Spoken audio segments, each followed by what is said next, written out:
사랑하는 CBS 시청자 여러분 안녕하십니까? 윤석전 목사입니다. 오늘 또 성지를 통해서 은혜롭고 분명하게 설명해 주실 우리 홍순아 교수님, 조광 교수님 모셨습니다. 교수님 안녕하십니까? 하나님의 큰 대역사를 이루어갈 때는 하나님은 광야에서 일어나는 여러 가지 사건을 성경을 통해서 발견하게 됩니다.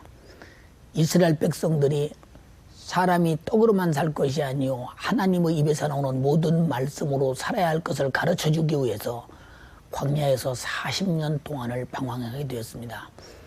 예수님께서도 공생애 시작하기 위해서 광야에서 40일 동안을 줄이고 금식하시며 준비하셨습니다. 역시 바울도 예수님을 만나 회심한 후에 바로 그는 복음 증거 준비를 위해서 아라비아 광야로 갔습니다.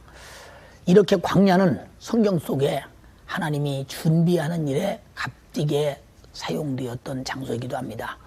그러면 우리는 지금 사도 바울이 바로 광야로 갔던 아라비아 광야, 그곳을 화면을 통해 가보시겠습니다. 서남아시아에 위치한 아라비아는 세계에서 제일 큰 반도다. 미국 대륙의 3분의 1에 달하며 삼면이 바다로 둘러싸여 있고 북쪽으로 요르단, 시리아, 이라크와 접해 있다.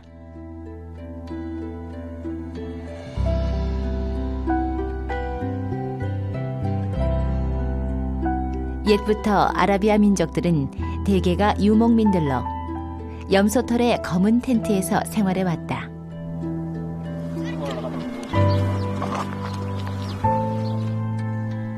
이들은 친족이나 형제들이 모여 사는 부족 생활을 하는데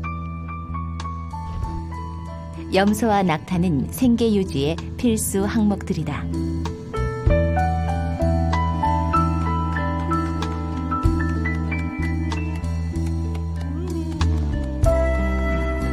염소 젖으로는 요거트와 버터를 만들며 이렇게 받아낸 염소 젖에 밥을 말아 먹는 것이 그들의 주식이다.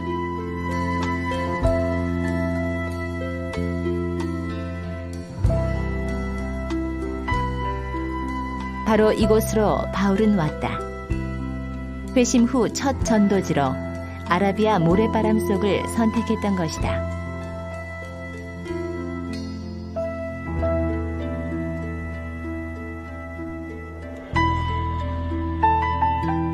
예수께서 가신 그 길을 바울도 갔다. 바울의 발이 닿는 곳마다 회심의 불길은 번져갔고 그렇게 바울은 복음으로 세상을 정복해 나갔던 것이다. 형제들아, 나는 아직 내가 잡은 줄로 여기지 아니하고 오직 한 일, 즉 뒤에 있는 것은 잊어버리고 앞에 있는 것을 잡으려고 표대를 향하여 그리스도 예수 안에서 하나님이 위에서 부르신 부름의 상을 위하여 쫓아가노라. 조 교수님, 그 바울이 예수님을 만나고 뜨겁게 회개한 후에 그 아라비아 광야로 갔지 않습니까? 그 아라비아 광야로 그 시대에 간 이유가 무엇인지 좀 자세히 말씀해 주시면 좋겠습니다. 예. 성경에 아라비아라는 이 단어는 굉장히 그 드물게 나오는 그런 단어입니다. 예. 신약 성서에 보면 딱 그 3번밖에 나오지 않습니다. 예. 사도행전 2장 11절에 보면 그 오순절 사건 이후에 온 열방의 사람들이 그 예루살렘으로 그 모이고 있다는 그런 기사가 나오는데요. 예. 거기에 아라비아인들이 온다라는 그 내용에서 그 아라비아라는 말이 나오고요. 예. 그 나머지 그 2번은 그 갈라디아서에서 나옵니다. 예. 갈라디아서 그 1장 17절에 보면 예. 그 계시를 받은 후에 나는 그 예루살렘으로 가지 않고 예. 아라비아 광야로 갔다고 예. 이렇게 바울은 기록을 하고 있습니다. 예. 여기 우리가 잘 알듯이 그 갈라디아서는 그 바울 자신의 그 복음이 네. 어떤 예루살렘으로부터 어떤 독립적인 네. 어떤 독자성을 가진 그런 복음이다라는 것을 그 갈라디아서에서 그 누누이 바울이 이제 강조하고 있거든요. 그렇기 때문에 그 1장 17절의 그 구절은 그러한 그 맥락에서 그 이해해야 될 것입니다. 그러니까 바울이 아라비아로 간 이유는 그 의도적이든 아니면 의도가 없었던 간에 어쨌거나 그 자신의 그 복음의 독자성, 즉 예루살렘으로부터 그 어떤 그 자유로운 자신의 어떤 그 복음의 독자성을 강조하는 그런 내용입니다. 그 갈라디아서를 좀 더 우리가 보면 그 주님이 자신에게 어떤 그 계시된 후에 자신은 그 혈과 육에 의논하지 않고 그러니까 어떤 동족의 어떤 명망 있는 어떤 사람들에게 자문을 구하지 않고 그리고 자신보다 먼저 그 사도된 그 자들이 있는 예루살렘에 가지도 않고 아라비아로 갔다 이렇게 그 이야기하고 있습니다.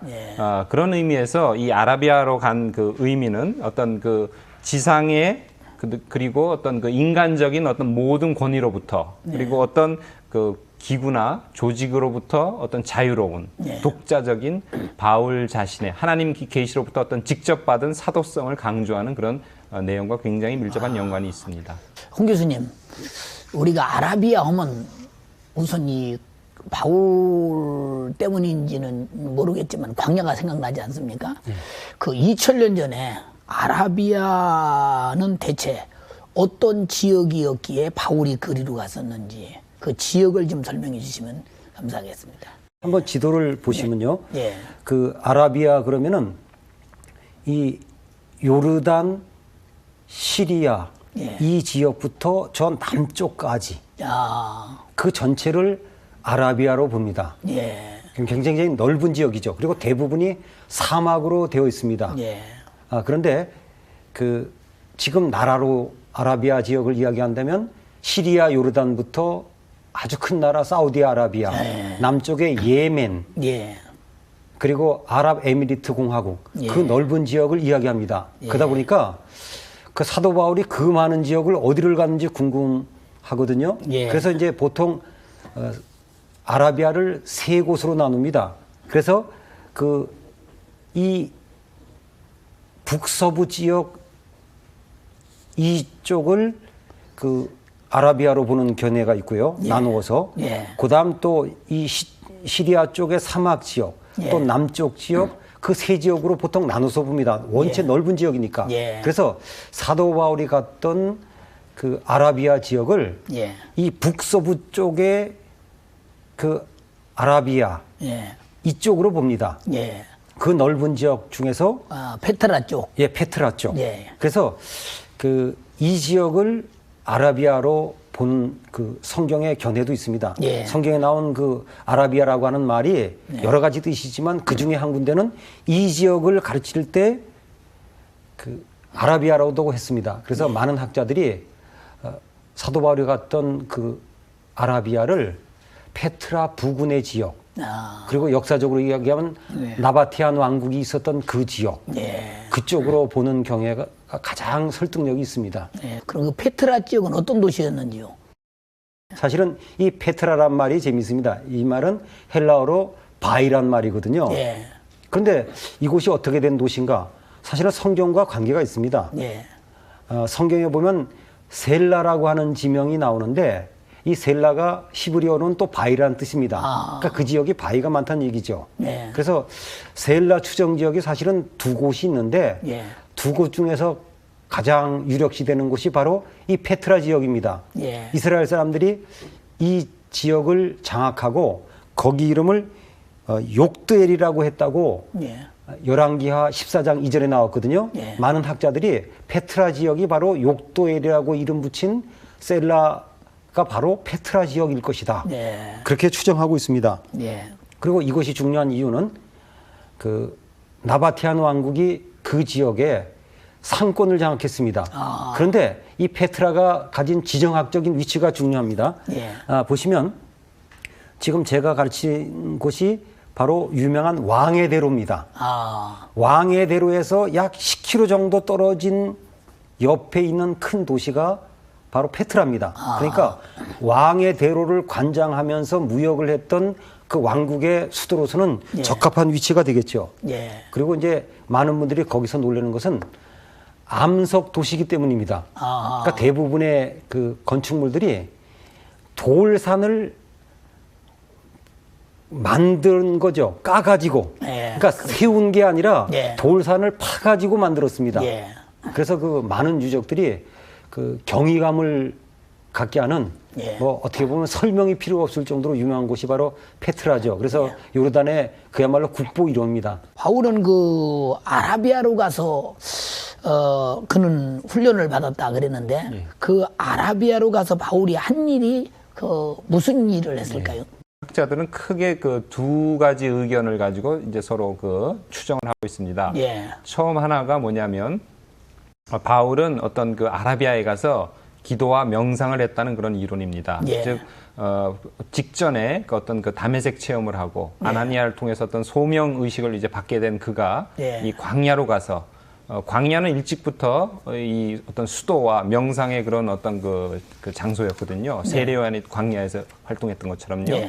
어떤 그 자기가 받은 어떤 그 복음의 의미, 그 계시의 의미를 그 내실화하는 기회로 삼았다는 그런 의견이 있습니다. 즉 어떤 수도와 또 경건의 훈련을 통해서 장차 있을 어떤 세계 전도를 위한 그 어떤 준비의 기간으로 삼았다고 하는 그런 그 주장을 하는 학자들이 있습니다.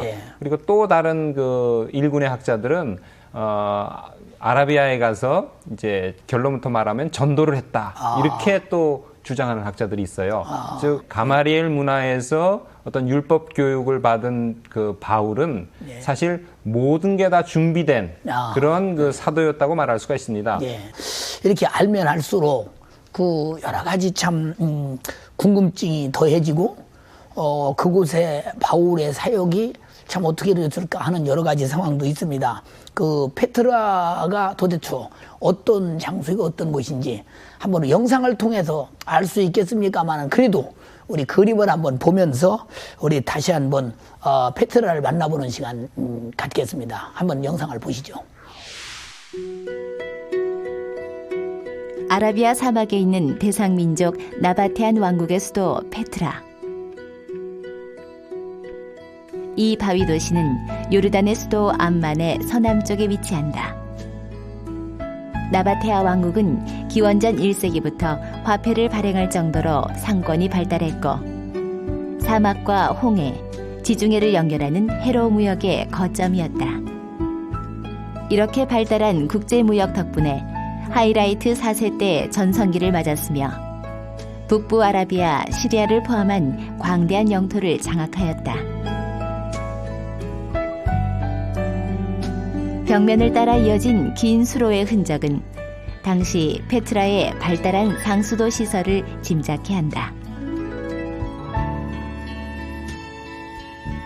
암벽을 파서 만든 이 신전은 스티븐 스필버그의 인디아나 존스 촬영 장소로도 유명한데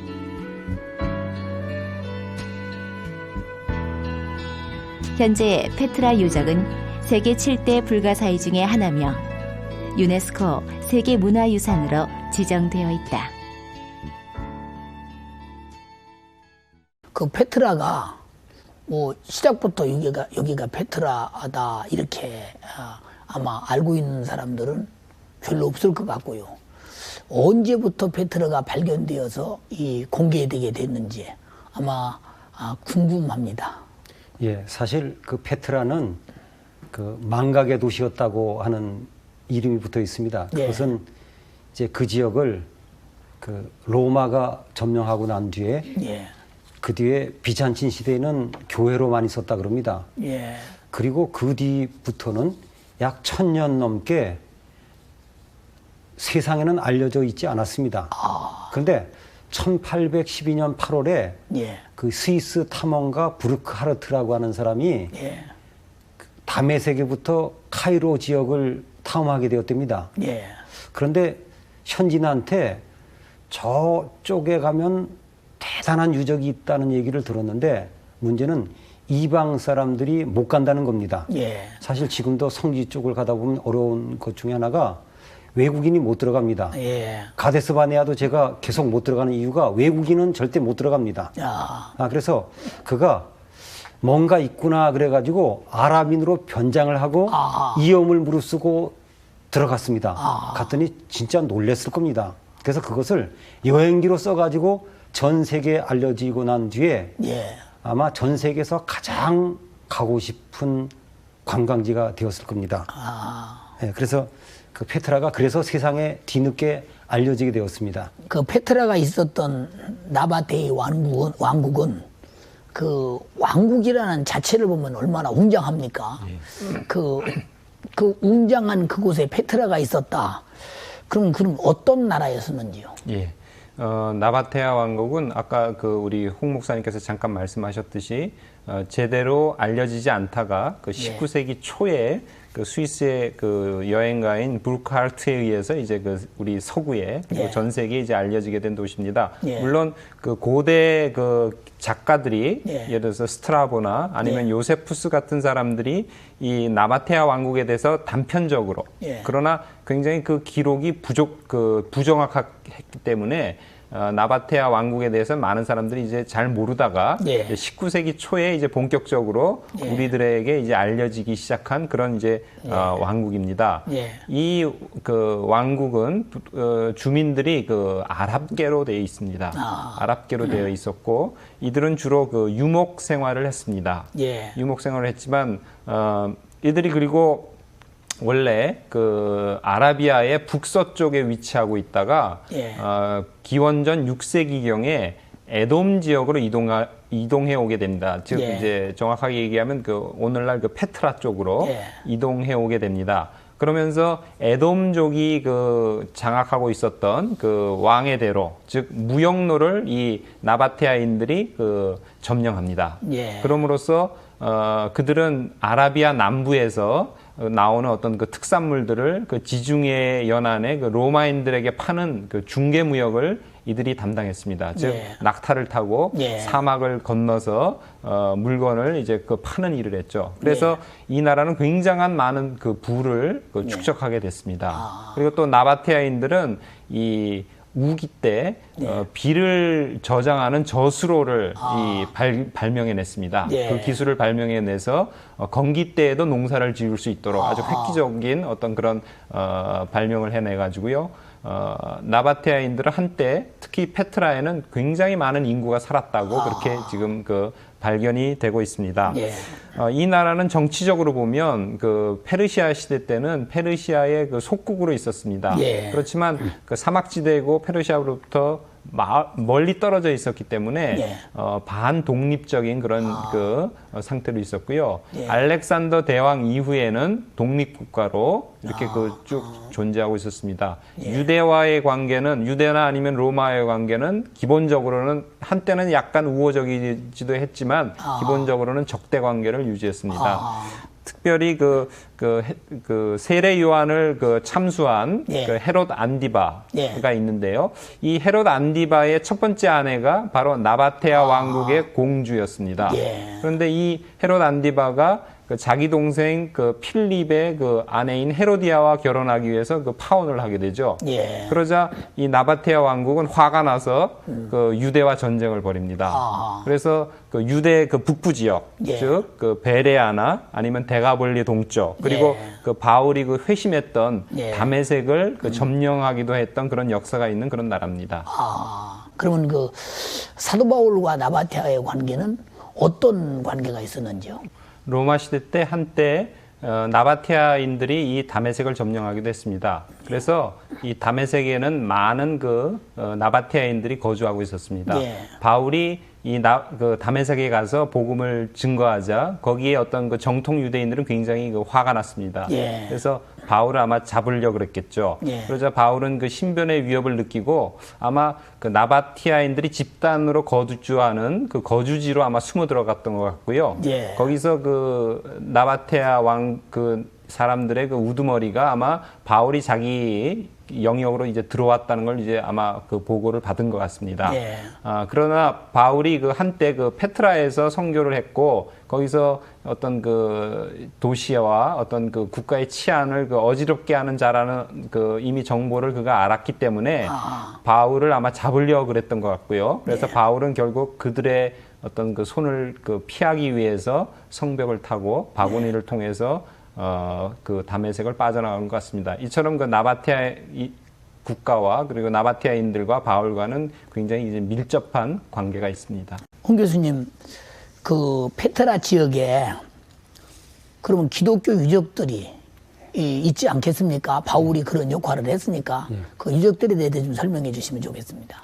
예, 대개 페트라를 보면 저 암만에서 거리가 멀기 때문에 가가지고 2-3시간 보고 오느라고 그곳에 가면 꼭 관광 기분으로 갑니다. 그건 좀 안타까운 일이죠. 그렇죠. 그래서 좀 되도록이면 시간을 좀 넉넉히 지켜보시면 수도원이라고 하는 건물이 오른쪽에 있는데 올라갔다 오시는데 한 2시간 걸릴 겁니다. 그렇죠. 근데 제일 재밌는 건 그게 수도원이란 말이 뭔가 그것은 그 건물 안에 보니까 십자가가 몇 개가 새겨져 있더래요. 그래서 사람들이 수도원이라 그런 건데 그것은 그 사람들이 새긴 것이 아니고 비잔틴 시대 때 교회로 쓰면서 십자가를 새겨 넣지 않았는가. 어쨌건 제일 중요한 게 들어가실 때 그 계곡 이름을 신경 쓰셔야 됩니다. 그 페트라가 있는 계곡을 와디 무사라 그러거든요. 바로 무사가 바로 모세입니다. 그러니까 모세의 계곡이라고 하는 겁니다. 그다음 들어가는 입구에 대개 들리시겠지만 아인 무사라고 하는 곳이 있죠. 바이틈에서 물이 나오는데 그것이 바로 모세의 우물이라 그럽니다. 모세가 반석을 쳐서 물이 나온 것이 그것인지 아닌지는 좀 혼돈이 있지만 어쨌건 의미를 생각하면 깊습니다. 그리고 또 그 아인 무사에서 나오다가 왼쪽 언덕이 특이합니다. 거기를 현지어로는 타일란이라 그러는데 타일란 그곳을 많은 학자들이 대만으로 추정합니다. 그런 식으로 보면은 그 지역도 성경과 관계된 많은 유적이 있고 꼭 명심하셔야 될 것이 그 지역이 에돔 족속이 예전에 살았던 지역입니다. 오늘 교수님들의 그 설명을 들으면서 방청객들 중에서 아마 질문이 있는 것 같습니다. 질문을 받아보겠습니다. 홍 교수님께 여쭤보겠습니다. 왜 기독교 유적지의 규모나 화려함이 페트라나 피라미드와 같은 이방 신전들보다 못한지 그 이유에 대해 알고 싶습니다. 우리 기독교는 그 하나님을 섬기는 방법이 우상을 섬기는 사람들과 다릅니다. 특별히 그 이집트를 가보면 하나님께서 왜 우상을 만들지 말라는 이유를 알 정도입니다. 그들은 우상을 만들고 그것을 섬겼지만 우리는 살아계신 하나님을 섬기기 때문에 건물 같은 데는 별 관심이 없습니다. 이것이 충분한 대답이 될지 모르지만 신앙의 차이입니다. 한마디로 말하면. 조 교수님께 질문 드리겠습니다. 지금은 국경이 삼염하여 이스라엘에서 인근 나라로 이동하는데 이동이 어려울 것 같은데 바울 당시에는 국경이 자유로웠는지 궁금합니다. 로마가 지배하는 그 영토 내에서는 그 이동이 자유로웠습니다. 특히 어떤 시민권을 가진 사람은 마음 놓고 다닐 수가 있었습니다. 그 팍스 로마나라는 말처럼 그 로마의 평화처럼 로마가 그 전성기 때 어떤 치안이나 도로나 어떤 교통의 여건이 굉장히 좋았기 때문에 사람들은 자유롭게 왕래할 수 있었습니다. 물론 그 나바티아 왕국은 그 로마와 어떤 그 적대적인 관계에 있었습니다만 전시가 아닌 다음에는 그 로마는 그 국경문을 늘 열어놨습니다. 그래야 어떤 그 물자 소통이 원활했기 때문에 그 로마에 도움이 됩니다. 그런 이유에서 바울은 아무 어떤 그 장애 없이 자유롭게 여행을 할 수 있었습니다. 오늘 이렇게 좋은 말씀해 주신 조 교수님 감사합니다. 기독교가 우리 땅에 들어온 지 100년이 좀 넘었습니다. 그런데 벌써 우리 한국의 기독교인은 20%, 25%를 향해 가고 있습니다. 이만큼 기독교는 급속도로 가게 되는 것은 바로 내세의 위대한 소망이요 참된 진리이기 때문입니다. 이 진리를 전해주기 위해서 하나님은 이모로 저모로 사람들을 사용하십니다. 특별히 바울은 하나님께서 특별히 선택해서 특별하게 불러서 쓴 하나님의 큰 종이요 큰 사도였습니다. 시청자 여러분, 우리도 하나님이 우리를 부르시고 우리를 어느 때인가 필요하면 쓰실 수 있도록 바울 같은 많은 준비가 있어야 될 것이며 어디를 가든지 나는 예수의 복음을 전하려는 각오를 가지고 복음의 사도가 각 곳에서 각자가 자기 몫으로 이어지면 고맙겠습니다. 아무쪼록 오늘 시청하신 여러분들에게 감사드리면서 다음 시간에 또 큰 은혜를 기대합니다. 감사합니다.